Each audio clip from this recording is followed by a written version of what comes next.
It's the Major League Baseball All-Star break, so the Cubs have some time to catch their breath, and they don't have to worry about a lot of players being in Dallas to play in the game. So it's all about focusing on the future.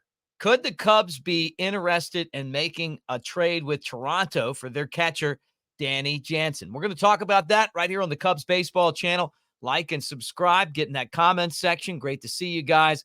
Let's get this thing started with an invitation to join us. Go Cubs.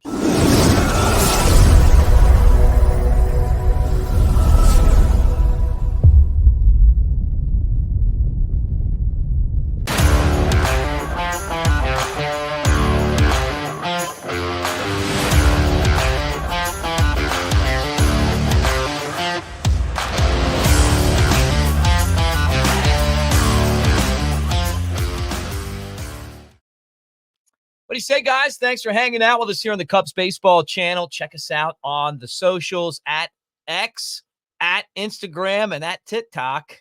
Cubs Baseball channel. We're there now. We appreciate you guys hanging. I'm Mick Gillispie. Let's talk some Cubs. All right. According to Bob Nightengale, one of the best in the business from the USA Today, expressed interest is his story that the Cubs might be interested in Danny Jansen, the Toronto Blue Jays catcher. Okay.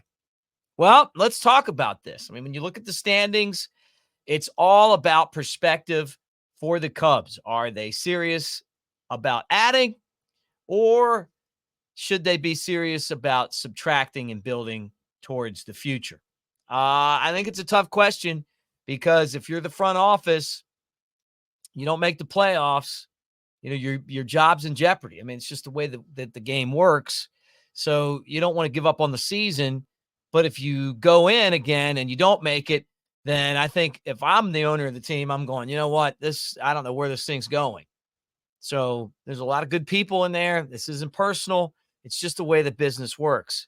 And it makes it tough when you're trying to make decisions, trying to figure out what's going to happen with a team that's struggling. And then all of a sudden you turn around and they're only 3.5 games out of the wild card. Okay. So Danny Jansen, I mean, what would that bring to the table? A 223 batting average, 6 home runs, 17 batted in, hit 228 last year with 17 home runs and 53 RBIs. You know, he's basically an average major league catcher.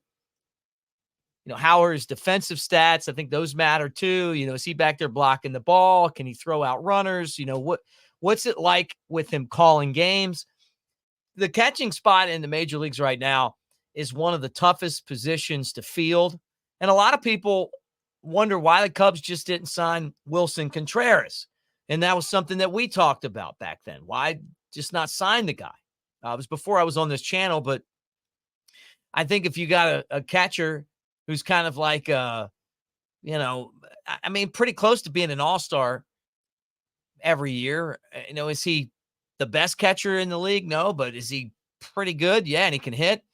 Why not sign him? And I mean, our friend David Kaplan put the story out that he was breaking iPads and stuff. I don't care if he's breaking iPads. I mean, these guys make $1 billion. I mean, just go get a new iPad, you know, if he's frustrated. But he signed with the Cardinals. That's our arch enemy. So now we had Yan Gomes, who was good last year and was the game passed him by this year. And we got Miguel Amaya, who's hitting 201 with 3 home runs and 18 batted in. And the defensive matrix aren't very good for Amaya. And because Gomes was so bad this year, Amaya became pretty much your starting catcher, and he's not that good either. So then the Cubs went out and they got this guy, Thomas Nido. And he came in, and he's supposed to be a guy that hits, and he's 6 for 41. So he's not hitting. You know, big time major league catcher that just isn't getting the job done. And one of the problems that the Cubs have is that they don't have anybody in the minor leagues to come up and take this job. Pablo Aliendo, I think, was their best option. He's hurt. Got hit on the hand with a pitch, and I don't know that he would have been ready this year. Maybe Bryce Wyndham. They don't seem to be interested in him. And then they signed guys, and they traded them. Like they traded the Hudson guy, and then they traded the other guy walked. Kurt Casale and ends up playing for the Giants, but these aren't real options. So the Cubs are going to have to figure out what they're doing in the catcher spot. And I feel like if this is true, and they may say, hey, you know what, could we get the guy for, real marginal prospects, not starting pitchers like DJ Hurst, who they said was marginal. Some people told me that I didn't see that. And now he's a starting pitcher in the big league. So who are your marginal prospects? And could you get a guy like Jansen as a rental, as a, with marginal prospects? I don't know. And are you really going to add and not subtract to this roster with the way that this team's played up until the last couple of weeks? But that's the crazy thing about Major League Baseball right now, with the way that the wild card works, that you could be a bad team most of the year and you turn around and you're like, you know what? We're still in it. I mean, yeah, we're in last place in our division, but we're not so far out of it, which is pretty crazy, is that the division's gotten pretty close. And,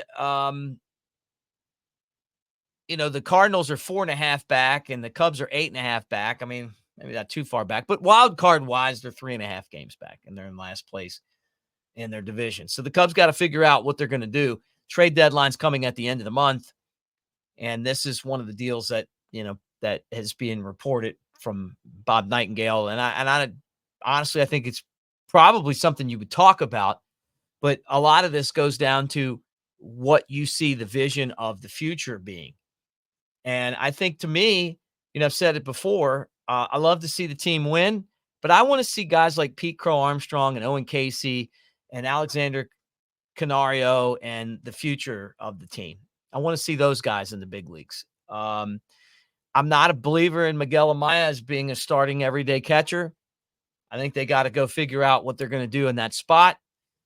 And, in the draft, they drafted a catcher.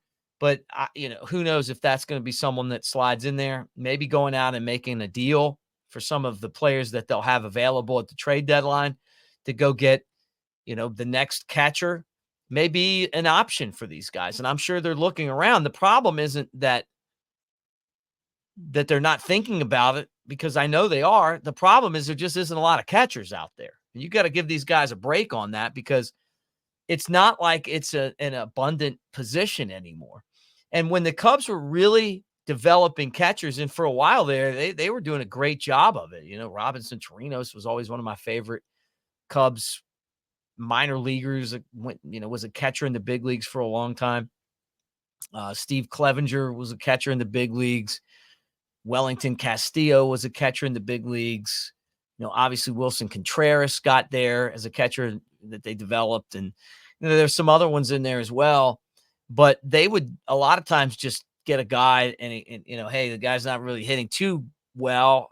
And like Chirinos was a shortstop and they put him behind the plate and he ended up being a big league catcher. So those are the things they've got to figure out. Same thing with Clevenger. He was another guy that was an infielder and then they converted him to catcher. Victor Caratini is another guy. They traded for him. I think he was an infielder and got moved to catcher.